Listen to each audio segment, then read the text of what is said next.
5장 고통체.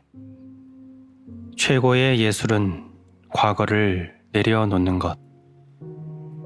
드라마를 좋아하는 고통체.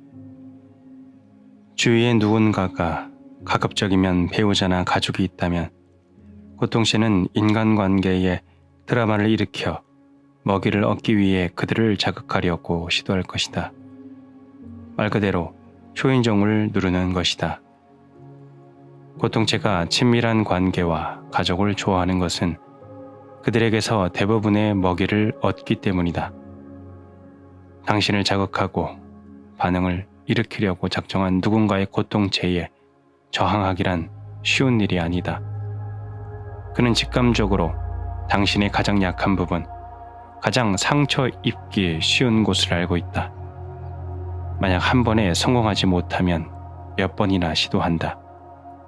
고통체는 더 많은 감정을 찾아다니는 원초적 감정이다.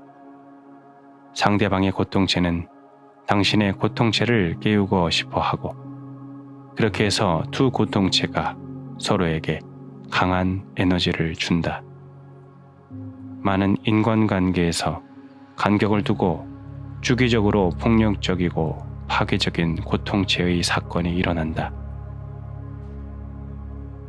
어린아이에게는 부모들의 고통체가 벌이는 감정적 폭력을 보는 것이 견딜 수 없을 만큼 아픈 일임에도 전 세계 수백만 명의 아이들이 운명처럼 그런 악몽을 일상적으로 체험하고 있다. 이건 역시 인간 고통체가 세대에서 세대로 이어진 주된 방식 중 하나이다. 각각의 사건이 끝나면 두 배우자는 화해를 하고 에고가 허락하는 제한된 기간 동안 비교적 평화로운 휴식기를 갖는다. 지나친 음주는 고통체를 활성화시키기 쉽다. 특히 남성의 경우가 그렇지만 여성의 경우도 드물지 않다. 술에 취해서 고통체가 자신을 접수하면 성격이 완전히 달라진다. 고통체가 습관적으로 물리적인 폭력을 통해 자신을 재생시키는 무의식의 정도가 매우 깊은 사람은 그 폭력이 종종 배우자나 자식을 향한다. 이런 남성은 술이 깨면 진심으로 후회하며 두 번 다시 폭력을 휘두르지 않겠다고 말할 것이다. 당사자는 진심으로 그렇게 말하지만 후회하고 약속하는 사람과 폭력을 휘두르는 사람은 전혀 별개이다. 그러므로 그가 현재의 순간에 존재할 수 있고 자기 안의 고통체를 알아차려 그것으로부터 자신을 분리시키지 않는 한 폭력은 반드시 되풀이 될 것이다. 경우에 따라서는 상담을 받는 것이 그 알아차림에 도움이 될 수도 있다. 대부분의 고통체는 상대방에게 고통을 주고 싶어 하고 또 스스로도 고통받고 싶어 하지만 그 중에는 두드러지게 가해자가 되거나 피해자가 되는 경우도 있다. 어느 경우라도 감정적 혹은 신체적 폭력을 먹이로 삼는 것에는 변함이 없다. 자신들이 사랑에 빠졌다고 믿는 어떤 남녀는 실제로는 그들의 고통체가 상호 보완적이기 때문에 서로에게 끌리고 있는 것이다. 때로는 첫 만남에서 가해자와 피해자의 역할이 분명하게 정해지는 경우도 있다. 하늘이 맺어준 이상적인 결혼이라고 여겨졌던 것이 사실은 지옥에서 맺어진 경우도 있다. 고양이와 함께 살아본 경험이 있다면 잘 알 것이다. 고양이는 겉으로는 잠든 것처럼 보여도 주변에서 무슨 일이 일어나는지 다 안다. 작은 소리에도 고양이는 귀를 그쪽으로 향하고 눈을 가늘게 뜬다. 잠자고 있는 고통체도 마찬가지이다.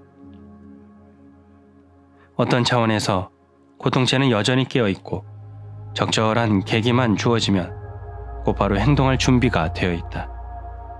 친밀한 인간관계에서는 두 사람이 함께 살기 시작하고 남은 인생을 함께 보내기로 계약서에 서명할 때까지는 고통체가 영리하게 몸을 낮추고 누워있는 경우가 많다. 당신은 남편과 아내하고만 결혼하는 것이 아니라 상대방의 고통체와도 상대방 역시 당신의 고통체와 결혼하는 것이다.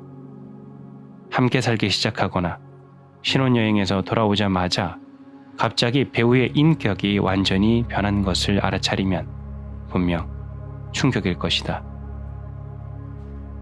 한순간에 아내는 거칠고 날카로운 목소리로 당신을 비난하고 욕하고 악을 쓴다. 그것도 대부분 정말 사소한 일 때문에 완전히 입을 다물고 냉정해지는 경우도 있다. 뭐 잘못된 일 있어? 하고 당신은 묻는다. 잘못된 건 없어 하고 그녀는 대답한다. 그러나 그녀가 발산하는 적대감에 찬 에너지는 모든 것이 잘못됐지라고 알려주고 있다. 눈을 들여다봐도 이미 그곳에 빛은 없다. 마치 무거운 장막에 덮인 것처럼 당신이 알고 사랑한 존재. 예전에 애고를 뚫고 빛을 발하던 순수 존재는 완전히 가려져 버렸다. 전혀 낯선 사람이 당신을 노려보고 있다. 그 눈은 증오, 적개심, 비꼼, 분노를 띠고 있다. 그녀가 말을 할 때 말하고 있는 것은 당신의 배우자나 연인이 아니다. 배우자나 연인을 통해 고통체가 말하고 있는 것이다. 그녀가 하는 말이 무엇이든 고통체가 해석하는 현실이며 두려움, 적개심, 분노, 그리고 더 고통스럽게 하고 싶고 고통스러워하고 싶은 욕망으로 인해 완전히 왜곡된 현실이다. 이 시점에서 당신은 그것이 지금까지 본 적 없는 연인의 진짜 얼굴인지 의문을 가지며 이 사람을 선택한 것이 끔찍한 실수는 아닌가 의심할 것이다. 물론 그것이 진짜 얼굴이 아니라 일시적으로 그 사람을 점령한 고통체일 뿐이다. 고통체를 전혀 가지고 있지 않은 배우자를 발견하기는 어렵지만 고통체가 지나치게 무겁지 않은 사람을 선택하는 편이 어쩌면 현명한 일일 것이다.